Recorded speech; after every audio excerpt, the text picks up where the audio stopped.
Watch this. I was an atheist. My wife was an agnostic. She didn't know what to believe. And she came up to me one day and gave me the worst news any atheist husband could get. She said, I become a Christian. I thought, oh, great. Now she's going to start judging me. Now she's going to try to get me not to hang out with my friends. Now she's going to make the kids think that there's something wrong with me because I don't believe in God. I just saw trouble. And trouble came because all of a sudden she becomes a devout Christian and I'm an adamant atheist. We're at loggerheads. I thought, I got to get my marriage back together here. There's an easy way. All I have to do is disprove Christianity. I went to Yale Law School. I understand what evidence is. I'm sure I can poke enough holes in Christianity that it would fall apart. I thought I could disprove it. I ended up spending a year and 9 months probing the historical data concerning the resurrection of Jesus. Because even as an atheist, I understood everything depends on whether Jesus returned from the dead or not. Because clearly, Jesus made transcendent and messianic and divine claims about himself. He claimed he was the Son of God. But if Jesus claimed to be God, died, and then 3 days later rose from the dead, that's pretty good evidence he's telling the truth. So even as an atheist, I recognized this is the ballgame. As I began to investigate the resurrection, I was stunned. My parents for Christmas gave me this punching clown. It would go down when you would hit it,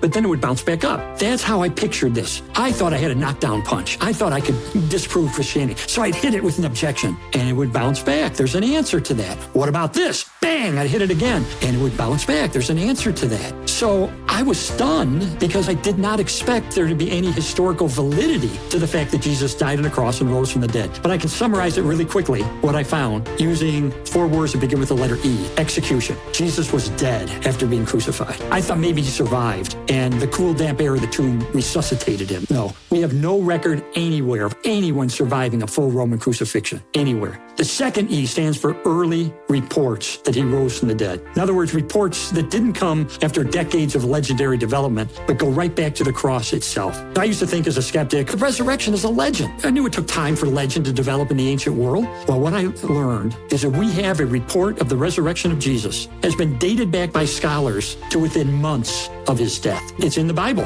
1 Corinthians 15. That is a nugget that talks about the resurrection of Jesus. Dr. James D.G. Dunn of the United Kingdom, he analyzed this report, and here was his conclusion. He says, we can be entirely confident that this report was written originally within months of the death of Jesus. That is a newsflash from ancient history, much too quick to be a legend that developed over the generations. Try Jesus for 1 year, and I mean, get totally sold out for him. Try God. Make Jesus the Lord of your life now. Watch the video below and follow for more.